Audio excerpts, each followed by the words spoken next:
अब बारी आती है संसार के पांचवें बड़े महासागर आर्कटिक ओशन यानी उत्तरी ध्रुव महासागर की, जो 5 महासागरों में सबसे छोटा और सबसे उथला महासागर है। ये उत्तरी ध्रुव के आसपास का महासागर है।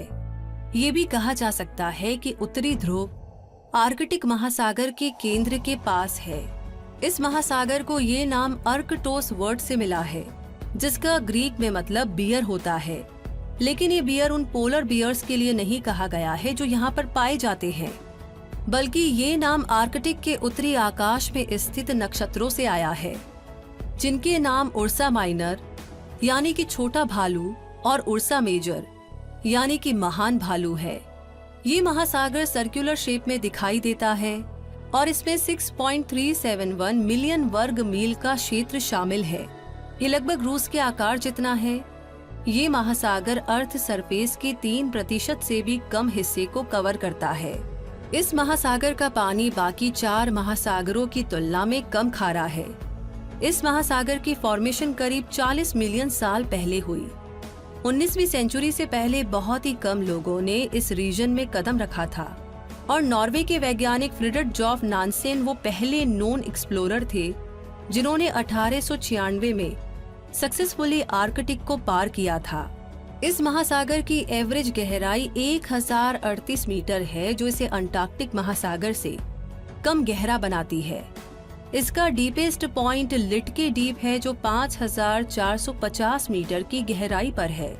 इस महासागर में गहरी खाइयां और कुछ रिजेस भी है और सबसे बड़ा रिज लोमोनोसोव रिज है।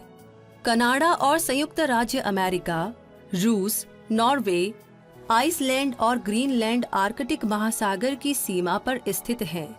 आर्कटिक की बर्फ में दुनिया के ताजे पानी का लगभग 10% है। ये विशाल सफेद जमे हुए जलाशय सनलाइट को रिफ्लेक्ट करके इस एरिया को ठंडा बनाए रखने में मदद करते हैं। यहाँ का टेम्परेचर अक्सर कांस्टेंट ही रहता है, जो -2 डिग्री सेल्सियस तक रहता है। सर्दियों में बर्फ की मोटी चादर इस पूरे महासागर को ढक लेती है, जबकि गर्मियों में भी ज्यादातर समय इस महासागर पर बर्फ ही बिछी रहती है, खासकर जून से अक्टूबर के बीच। क्लाइमेट चेंज की वजह से ये बर्फ स्प्रिंग और समर में पिघलती है और ऑटम और विंटर में फिर से जम जाती है। यहाँ सितंबर से मई तक सर्दी रहती है। जब आर्कटिक महासागर की बर्फ पिघलती है तो ये पोषक तत्वों और जीवों को पानी में छोड़ती है, जो शैवाल के विकास को बढ़ावा देती है। शैवाल जो प्लैंकटन को फीड करते हैं और ये जो प्लैंकटन समुद्री जीवन के लिए भोजन का काम करता है। इस महासागर में बहुत से पोर्ट है।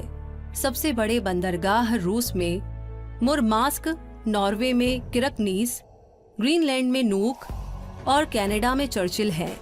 प्रशांत और अटलांटिक महासागर के बीच जाने के लिए एक आइस ब्रेकर या न्यूक्लियर पावर्ड सबमरीन आर्कटिक महासागर के जरिए नॉर्थ वेस्ट पैसेज का इस्तेमाल कर सकती है। माना जाता है कि लगभग 25% अनडिस्कवर्ड पेट्रोलियम आर्कटिक महासागर में मौजूद है।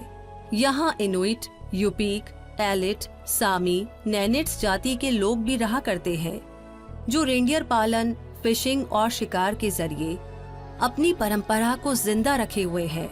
ये महासागर वेल्स, वॉलरूसेस, पोलर बेयर, सील्स और आर्कटिक फॉक्सेस का घर है और इस महासागर में मछली की जितनी जातियां पाई जाती है उतनी दुनिया में कहीं नहीं मिलती। यहाँ पर बहुत से देशों के रिसर्च स्टेशंस भी हैं, जिनमें भारत का पहला परमानेंट रिसर्च स्टेशन हिमाद्री शामिल है।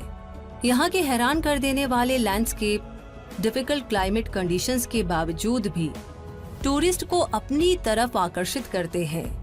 आर्कटिक महासागर oil and gas development, fisheries management, mining और शिपिंग ट्रैफिक की वजह से खतरे में आ गया है और इस महासागर के लिए सबसे बड़ा खतरा क्लाइमेट चेंज बना हुआ है।